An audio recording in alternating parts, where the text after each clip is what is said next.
Welcome everyone to the finals of the 2022 Osgoode Cup. My name is Stephen Marchand and I am the Communications Director of the Osgoode Cup. As Canada's largest and longest running undergraduate moot competition, the Osgoode Cup has welcomed hundreds of students and judges from across Canada who have made this weekend possible. And we would like to offer our sincere thanks to everyone who came and competed with us this weekend. In particular, I'd like to also thank this year's organizing committee, the tournament convener, Andrew Monkhouse, our operations director, Jen Lorestani, our finance director, Husoni Raymond, and our corporate sponsorship directors, Alexandra Robbins and Spencer Barron. Osgoode Hall Law School acknowledges its presence on the traditional territory of many Indigenous nations. The area known as Tikaronto has been taken care by the Anishinaabe Nation, the Haudenosaunee Confederacy, the Wendat, and the Métis. It's now home to many Indigenous peoples, and we acknowledge the current treaty holders and the Mississaugas of the New Credit First Nation. This territory is subject to the Dish with One Spoon Wampum Belt Covenant, an agreement to peaceably share and care for the Great Lakes region. That being said, I would like to call to order the finals of the 2020 Osgoode Cup. The appellants, the City of Toronto, are represented by Sami and Hannah Beltran, and the respondents, the Province of Ontario, are represented by Jennifer Zhu and Mahalia Gilmore. I would like to pass it off to Chief Justice Glenn Chu to take it away and make some comments. Justice Chu. Thank you very much, Stephen. So welcome everyone to this session of the Supreme Court of Osgoode Hall. The case that will be argued today is, as we mentioned, on appeal from the Supreme Court of Canada, the case of City of Toronto and the Province of Ontario Attorney General. I understand that there will be a timekeeper who will put into the chat 3-minute and 1-minute warning. And we'll also notify participants, counsel, as to their time limits. It'll be 10 minutes per person, and the appellants may choose to exercise a 1-minute right of reply. So with all these kind of preliminaries out of the way, let's get started to the main event. Appellants counsel, if you're ready. First speaker, please proceed when you're available.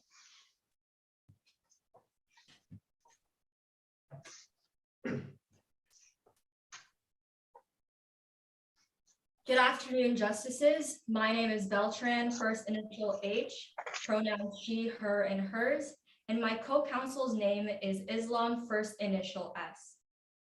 Today we appear before the court on behalf of the appellant, the City of Toronto. The issue before the court today is whether the mid-election changes to Toronto's municipal boundaries is unconstitutional.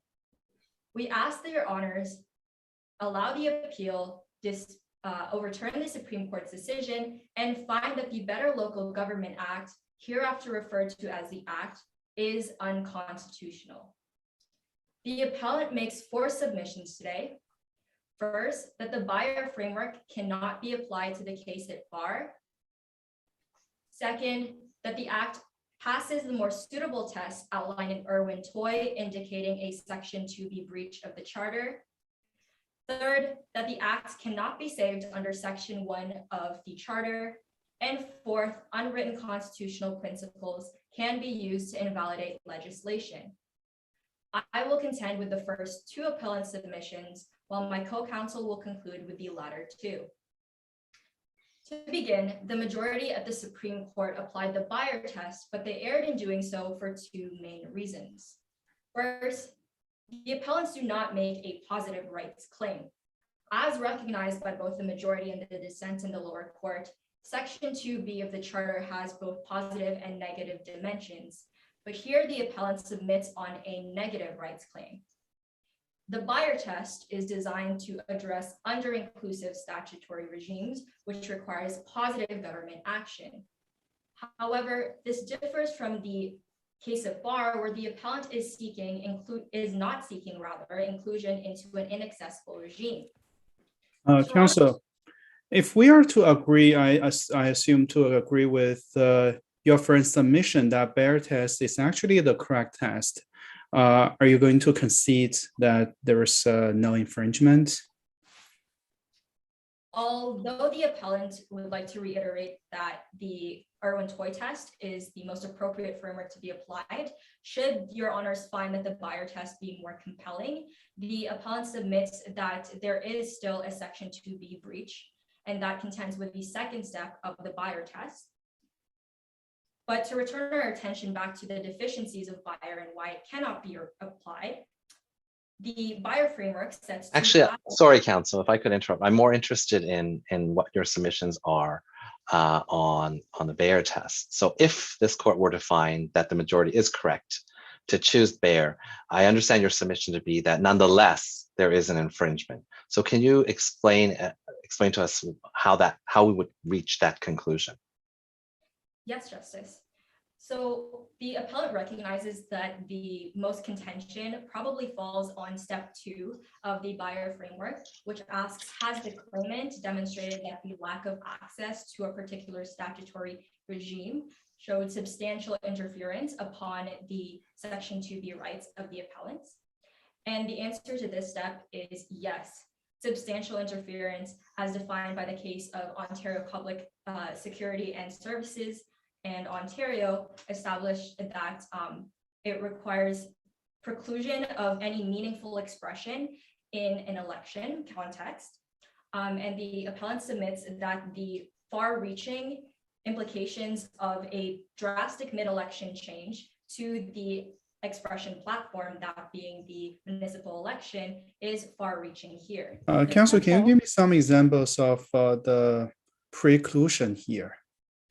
Because no one is precluded to be vote to vote for the candidate, and it's still the same city, maybe a few, maybe some fewer candidates, but I would assume still some similar issues. But where's the preclusion here? I'll just add on to that. No one was prevented from running. No one was prevented from voting. No one was prevented from speaking about the election. To clarify the appellant's position on this preclusion, it is important to recognize the context in which the Section 2B rights appear in a municipal election. As established in the case of Sharp, political discourse is fundamental to democracy, and therefore the responsibilities of the government to not interfere with Section 2B rights have a much higher threshold. No, we acknowledge the legal tests, but can you give me some? Can you give us some examples of what's the preclusion? Of course. So in the lower court's decision through paragraphs 137 to 147, they detail several examples of the experiences of electoral participants, ranging from nominees to campaigners to voters, and their experiences, their negative experiences after the act was in effect. In particular, I would like to draw this court's attention to paragraph 139, in which Mr. Christopher Moyes, who is part of the LGBTQ+ community and is a Black man, could no longer run in the ward that he initially fit before the act came into force. And that how could he no longer run in that ward? Sorry, Justice, I did misspeak. He could no longer effectively represent the people that were in that riding as prior. So if we're talking about effective representation, first of all, that sounds remarkably like a Section 3 right. Second of all, it sounds very much like a positive rights claim. Justice, as the intervener in the case of Barr discussed, the David Asper Center for Constitutional Rights discussed, electoral participants engage in various forms of expression that are important to protect at every step of the way throughout an election, not only on voting day. Things like testing policy positions and assessing candidates' suitability, and having this act come 2/3 of the way through the election period in a municipal election. Counsel, I don't think you answered my brother Justice's question. There's nothing stop anyone from seeking another nomination. And yeah, I acknowledge the geographic region of each ward may be slightly different or maybe vastly different, but they're still the same people. Maybe Now, previously, you're thinking you're speaking on behalf, you're trying to seek nomination on behalf of, and speaking on behalf of 50,000 Torontonians. Now you're speaking on behalf of 80,000 Torontonians, but no one's mouth has been shut. To go back to a previous point that I touched upon, Section 2B rights in an election context are a lot more stringent than they usually are, especially because of how important it is to have cumulative effective expression throughout a political election. Because of the drastic changes resulting from the act, the participants could no longer effectively have meaningful expression in the future due to the— So could you just give me one example of an expression that this candidate wanted to give that he was precluded from giving? Just one example of a message he wanted to provide. While the appellants cannot speak to the entirety of Chris Moise's campaigns based on the facts in the lower court that are presented, the candidate really honed in on LGBTQ plus rights that were crucial to the gay village and most pertinent to the gay village in particular, and that were no longer relevant once the ward boundaries were reoriented. So counsel, are you saying that there's an obligation on the government to provide wards that are specifically consistent with particular constituencies? I mean, different groups are spread across various different wards. Justice, there is no obligation for the government to do so. However, for it to restructure the ward boundaries to the effect of reducing the effectiveness of previous expressions, especially in an election context, results in a far-reaching breach of Section 2B rights. But I'm sorry, counsel, I'm still struggling to understand just exactly how this is problematic, because the gay village, as you referred, it's still somewhere in Toronto. And after Bill 5 came into effect, it still was somewhere within the distribution of the map. And couldn't Mr. Moise simply have then chosen to run wherever it ended up? I see that my time is nearly elapsing. May I take a brief moment to address your question, Chief Justice, and then conclude? Please, go ahead. After the act was implemented, the ward that Chris Moise belonged to was essentially no longer inclusive to the gay village. And this is just one of many examples, as again, from paragraph 137 to 147, of the overarching negative effects that this act resulted in that disrupted the election. And while Section 2B does not include the right to any particular means of expression, where a government chooses to provide one, it must do so in a fashion that is consistent with the Constitution as established in Hague in Canada. To conclude, this appeal must be allowed for two main reasons. First, the Buyer framework should be applied to the case at bar. And second, the act infringes upon the Section 2B rights of the appellant.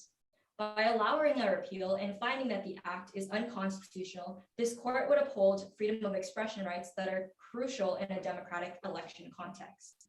Barring any further questions, my co-counsel will continue the appellant submissions. Thank you. Next counsel, please proceed.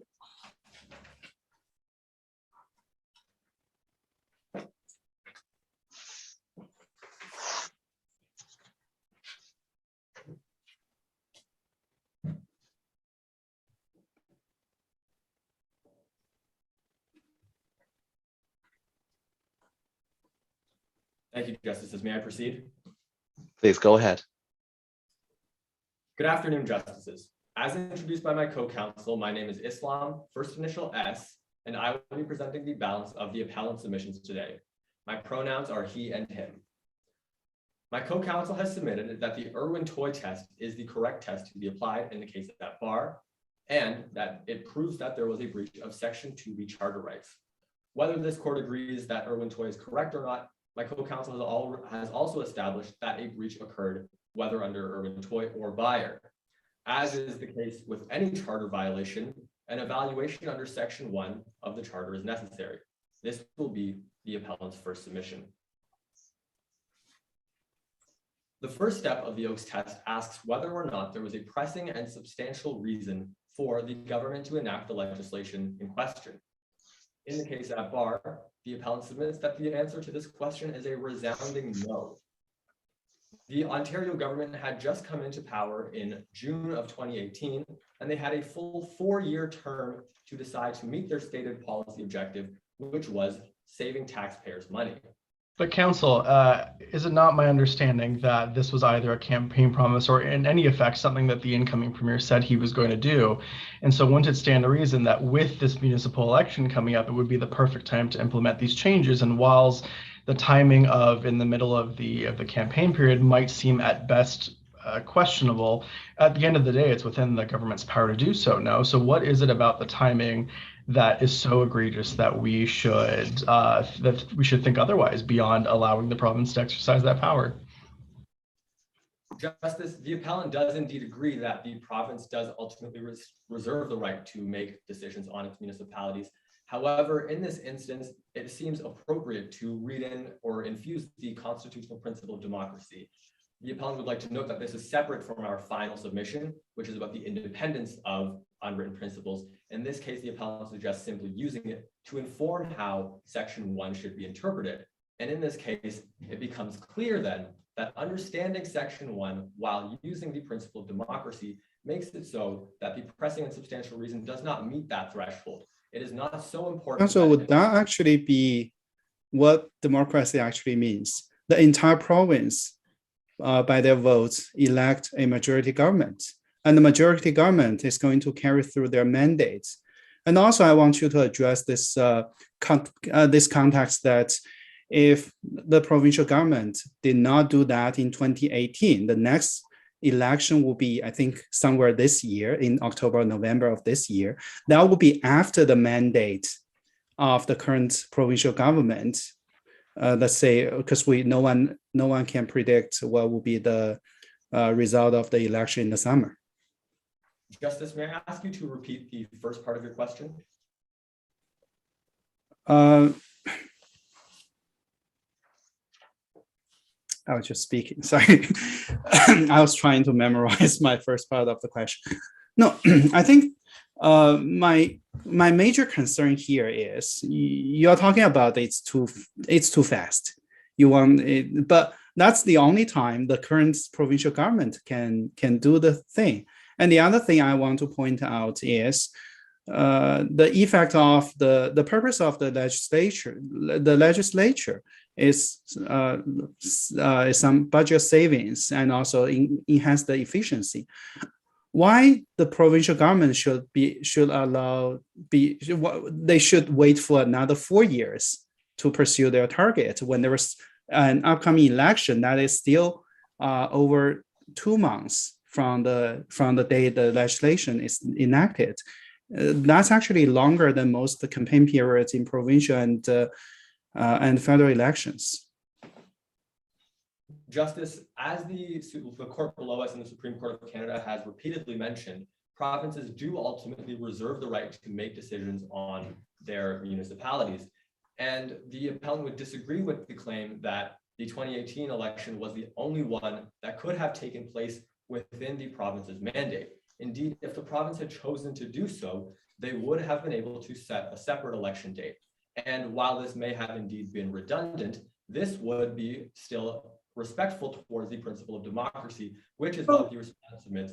Counsel, if I might ask, are you suggesting then that had the province waited until a day after the election, there would be no breach of any charter rights, and that would have been the appropriate avenue to take, is to create the legislation the day after and require a new election? Justice, that is correct, because doing so would have removed the element of this case where the interruption with democracy has taken place. Indeed, the court below us at the majority has said that constitutional provisions don't extend to municipalities. And while in general, this is indeed correct, as was noted in the Public Schools Association case. Counsel, would your suggestion be actually very counterproductive? The entire city spent a lot of money and efforts, just went through an election, and after, let's say, 1 year, 2 years, they're going to go through another election just so that there is sufficient notice period for this legislation. Would that be actually counterproductive? Oh, by the way, I remembered the first part of my previous answer that actually ties to the question. The Ontario people made their choice by election in 2018 and electing a PC majority government led by Ford. So, and Ford's, it's part of their campaign promise. And I think it's actually a good exercise of democracy that they just put their campaign promise into reality. And that's people's choice. And to build on my brother Justice's question, if this was right after the election in which that was one of the incoming premier's many campaign promises, would that not be the height of the public will in support of such a thing? For example, if let's say we're not arguing to wait 4 years, let's say an election is called at 2 years, 1 year, or whatnot. At that time, perhaps the public support wanes. And so if the platform that the incoming premier ran on was in part for this exact choice to redraw the wards, would it not make sense for the provincial government to pursue it at the time where not only was there an election running municipally, but it coincided with public support for it right off of the provincial campaign?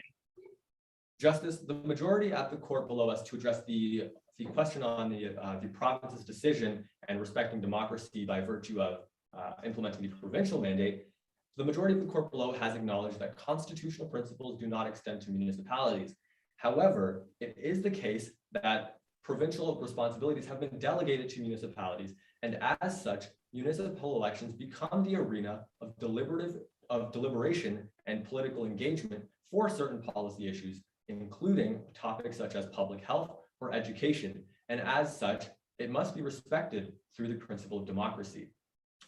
To address the earlier part of the Justice's question about the redundancy of running a new election 2 years later, it would not necessarily be a concern. And while it may indeed be a little bit redundant, it's not this court's duty today to— Counsel, it wouldn't just be redundant, it would be expensive. And if the campaign promise was to cut the provincial budget and to find savings, I think that was part of the motivation for reconstituting the sides here, wouldn't that be the exact opposite of what they were trying to achieve by having 2 elections within 4 years? Justice, while indeed in the short term it may be costly to run a new election, this policy consideration is not to be weighed more heavily than, as we've mentioned, to the infusion of the public policy consideration of the importance of democracy when understanding precedent and substantial reasons. And so why should we give favor to one notion of democracy that favors perhaps some people in Toronto, not all of them, versus the other notion of democracy that my brother Justice has indicated, which is the results of the provincial election, landslide, the largest majority in the history of Ontario since Confederation? Justice, the answer to this question would be because of the respect for the Constitution. It is the deliberative arena to engage in these conversations, which is why it must be respected that the people who voted in the provincial election did so under the assumption that their municipality would still be able to make these decisions, and having that election changed so short term affects their ability to engage on issues that are close to home. I see that my time is nearly elapsing. May I briefly touch on my final point before the appellant's final submission before concluding? Quickly wrap up then. Thanks. The appellant's final submission pertains to the applicability of unwritten constitutional principles in the case at bar, and we submit that they should be used to independently invalidate legislation. The Constitution of Canada is derived from that of the United Kingdom, and in the case of Miller and Prime Minister, it's clear that it is able to be used. And while it is the case that this court is not bound by the United Kingdom Supreme Court, it still flows logically, and thus the case of Miller and Prime Minister is applicable. To conclude, the appellant has made 4 submissions. First, please wrap up, counsel. Your time is coming to an end. First, that Irwin Toy is the correct framework, that it should be applied appropriately, and find that a breach of Section 2B occurred, that this breach is not justified under the Constitution, and that unwritten principles can invalidate legislation. Barring any further questions, the appellant rests. Thank you. Thank you, counsel.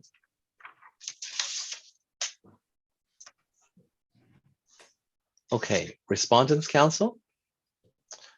First speaker, when you're ready, please proceed.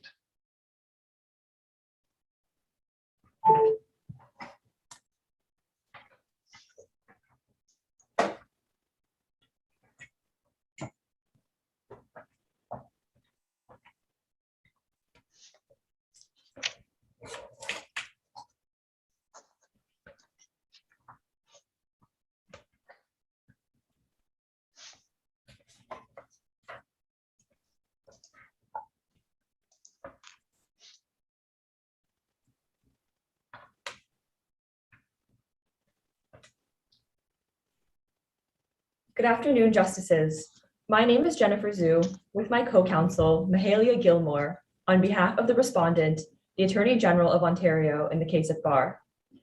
The issue before the court today is fundamentally how to protect the separation of powers in our government. It is the respondent's position. All right, counsel, can I just push back on that? Isn't the fundamental issue today whether there's been a breach of Section 2B?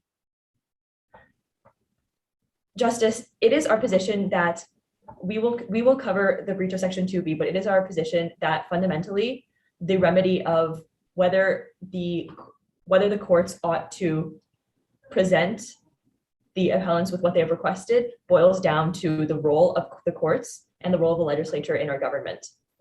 Ultimately, it is the respondent's position that the Supreme Court of Canada was correct in finding that the Better Local Government Act does not infringe on Section 2 of the Charter. And to this end, the respondent has two submissions to make today. I will address the first, and my co-counsel will address the second. Our first submission is that the Better Local Government Act does not infringe on Section 2 of the Charter under the Bayer framework, which is the appropriate framework to use. And our second submission is that unwritten constitutional principles cannot be used to invalidate legislation. In light of these submissions, we respectfully request that the Supreme Court of Osgoode Cup dismiss this appeal and uphold the lower court's decision. To begin with our first submission, it is our position that the right to freedom of expression cannot be classed as wholly positive or wholly negative, but that the remedy that the city seeks in its appeal imposes a positive obligation on the government. As was found by the Supreme Court of Canada in the 2007 case of Bayer and Alberta, petitioning for the right to an electoral platform is a positive claim because the government is not under any obligation to provide a specific platform or structure. And while it is true that Section 2B has generally been interpreted expansively and as imposing a negative obligation, as was stated in paragraph 15 of the case at bar, freedom of expression is not presently recognized as being without its own internal limits. So counsel, I'm going to go back to this positive rights issue. When was the last time the Supreme Court of Canada relied on Bayer? Do you know which case that was? Justice, I'm not aware of when the last time the Supreme Court relied on Bayer, but it is our position nonetheless that Bayer is the appropriate framework to use in this case because it is similar to the case at bar, a case which involves a petition towards a specific electoral structure and a return to the status quo, which is what our friends are submitting in this case. In the 2009— Counsel, sorry to interrupt, but the main issue highlighted by your friends has to do with the timing. So can you focus on that a little bit in your submissions? Certainly, Justice. It is our submission that the timing of an enactment of a piece of legislation cannot change the nature of the obligation that it imposes on the government itself.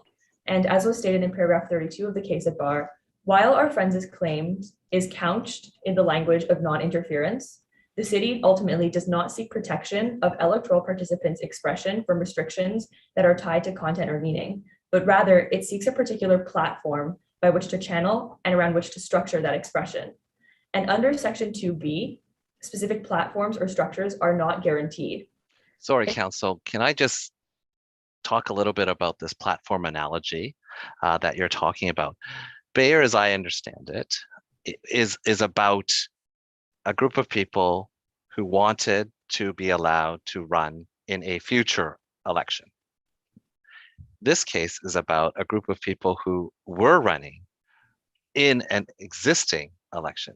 So isn't there a difference between the Bayer scenario where someone's demanding a platform that has not been given, and this situation where a platform was given and expression was happening on that platform at the time that the change was presented?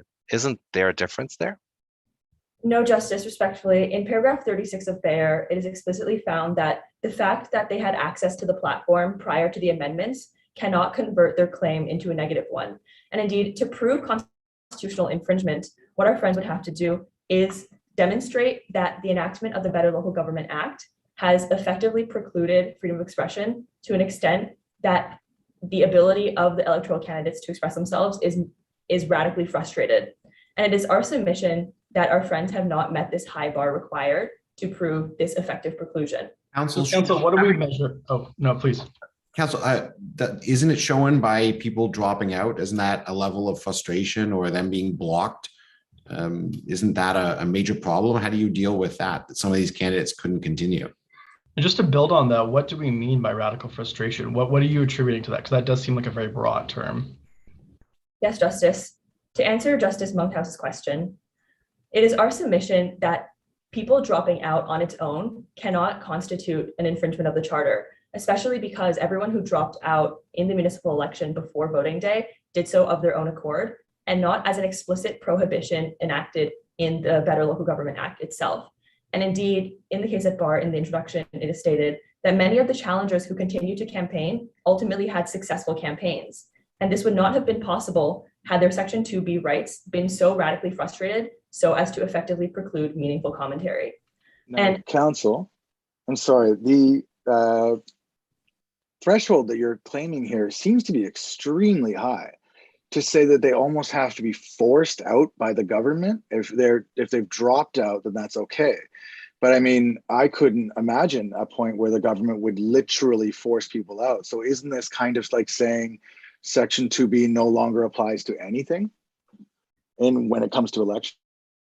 No, Justice, that is not our characterization. And indeed, in the case of Bayer, there is an example in which the amendments presented explicitly barred school employees from running for school board trusteeship. And this would be one case in which there's an explicit under-inclusion of a particular class of person from being able to express themselves. But in the case of bar, the reason why we must set a high threshold is to preserve the separation of powers between the legislature and the court. Indeed, as was stated in paragraph 18 of the case of bar, setting too high of a threshold for positive claims narrows the circumstances in which a government or legislature must legislate or otherwise act to support freedom of expression, and that to consider positive claims under Irwin-Toy would be to force the government to justify under Section 1 any decisions not to provide particular statutory platforms for expression. So counsel, though, hasn't that been the way that the court has adjudicated claims under Section 2B ever since Dunmore? We've only been using the Irwin-Toy test. Why? My apologies, Justice. I think you cut out for a little bit at the end. May you repeat your question?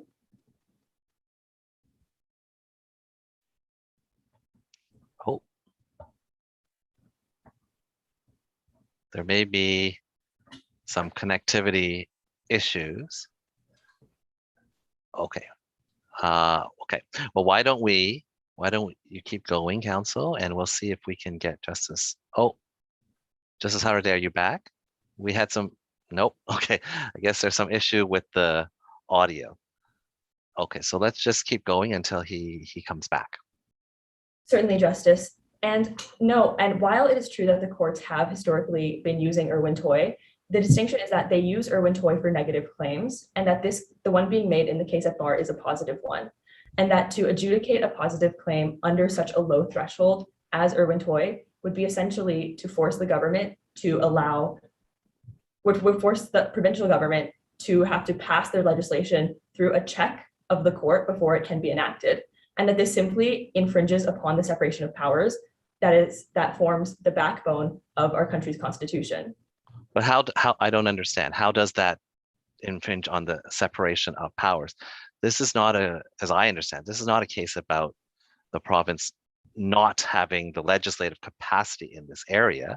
This is an issue about how they choose to exercise the legislative power that they do have. As I'm sure you will concede that the province cannot pass legislation that is directly contrary to the charter or any other specific written provision of the Constitution, right? So they can't just exercise their Section 92 powers any way they want.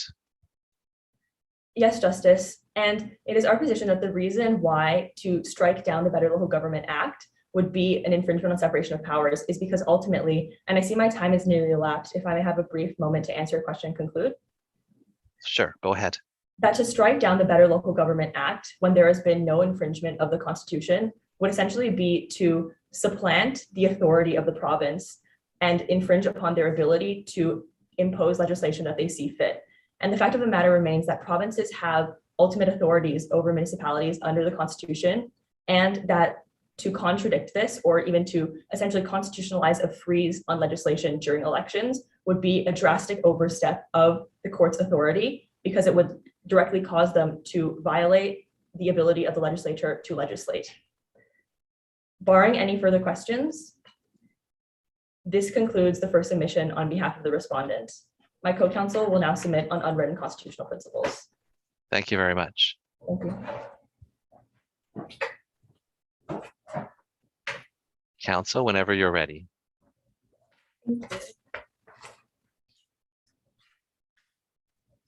Good afternoon, honorable justices. My name is Mahalia Gilmore, and today I will be delivering the final submission on behalf of the respondent, the Attorney General of Ontario, in the case at bar. The respondent's final submission today is that unwritten constitutional principles cannot invalidate legislation apart from written constitutional provisions and the law that governs them. The submission will proceed by highlighting the important and correct application of unwritten principles and how this departs from the applications our friends have suggested.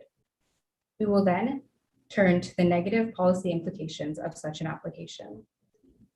To begin, it is undeniable that unwritten principles do form a part of the law of the Constitution.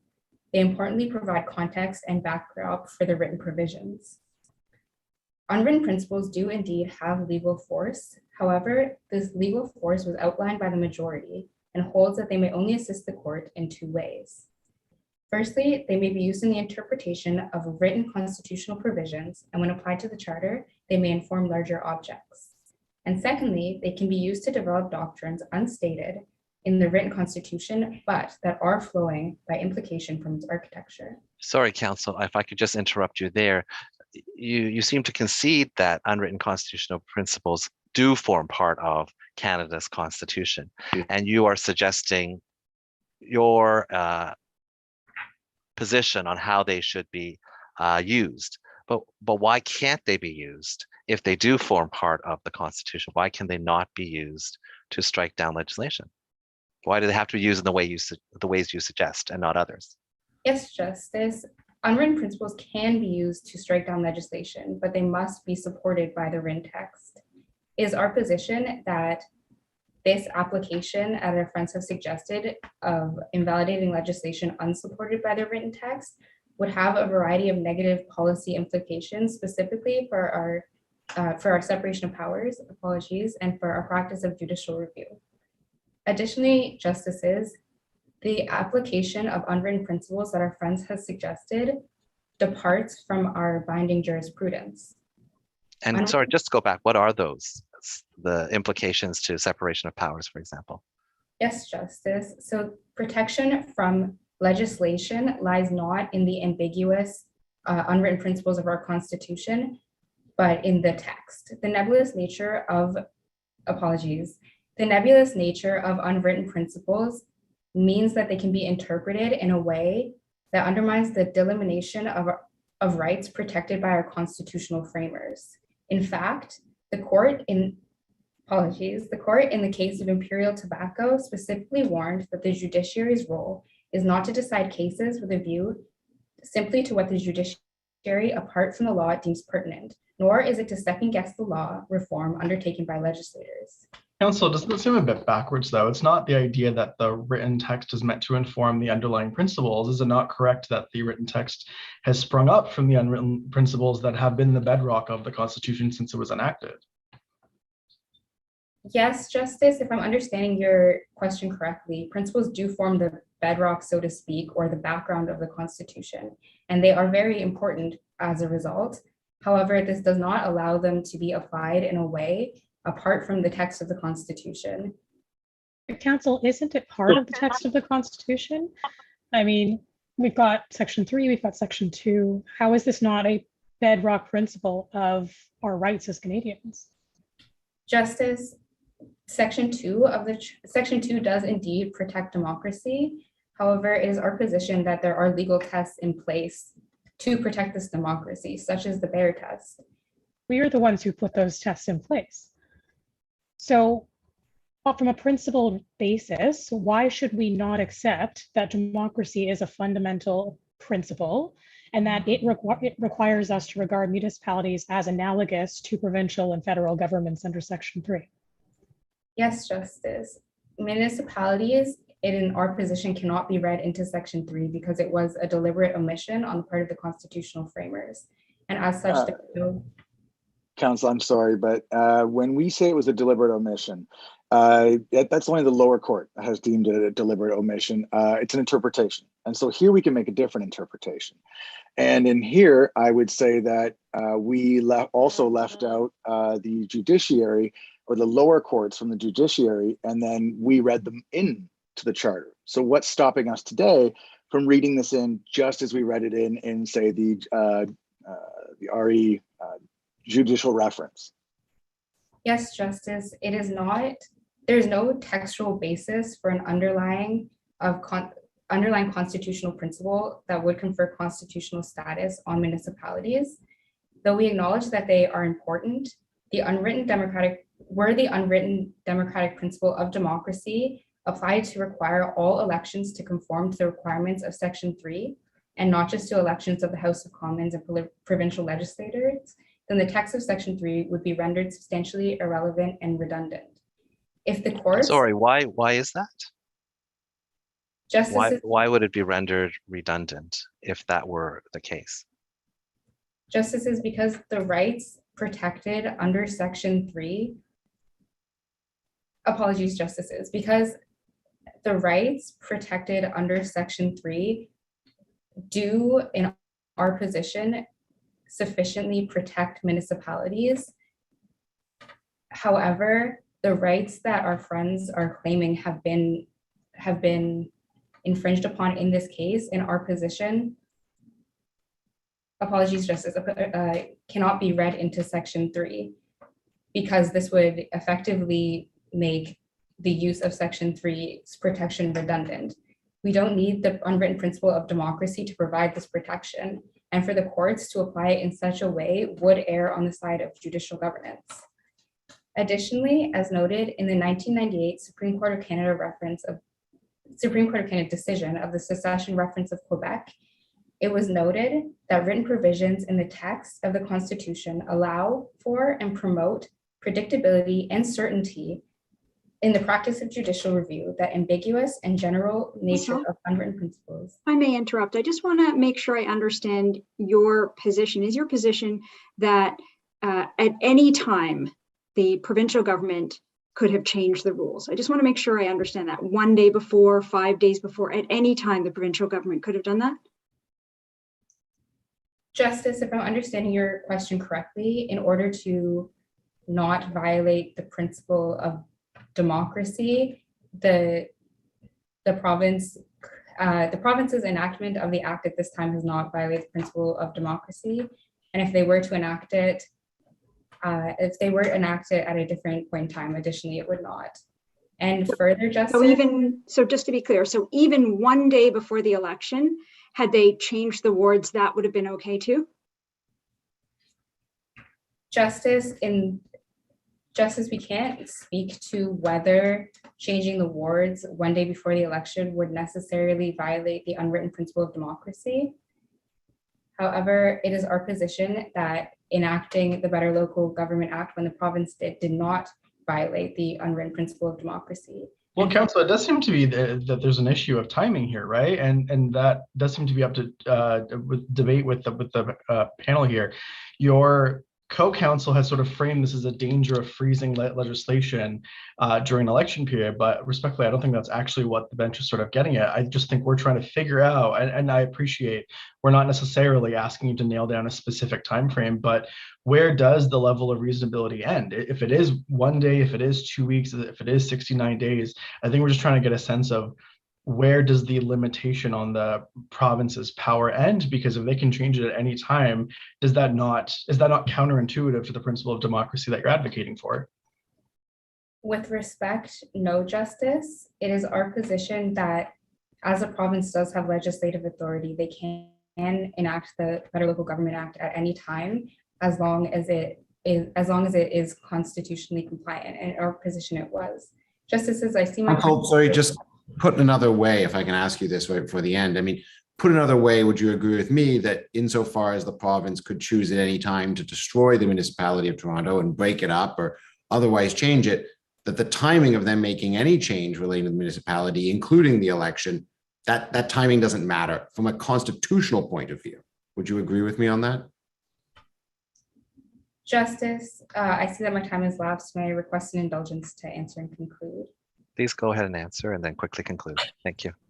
Thank you. Yes, Justice, it is our position that the timing of the act in this case does not change the fact that the act does not, apologies, Justice. It is our position that different timings of the act in this case would not change the fact that it does not violate Section 2B of the Charter or the unwritten principle of democracy. And for these reasons, the respondent respectfully requests that the Honorable Supreme Court of Osgoode Cup dismiss this appeal, apologies, and uphold the decision of the lower court. Thank you. Thank you very much. Appellants, do you wish to exercise your right of reply? No, thank you, Justice. Okay. Okay, well then this concludes this particular hearing of the Supreme Court of Osgoode Hall, and we will retire to deliberate. Thank you very much, both sets of counsel.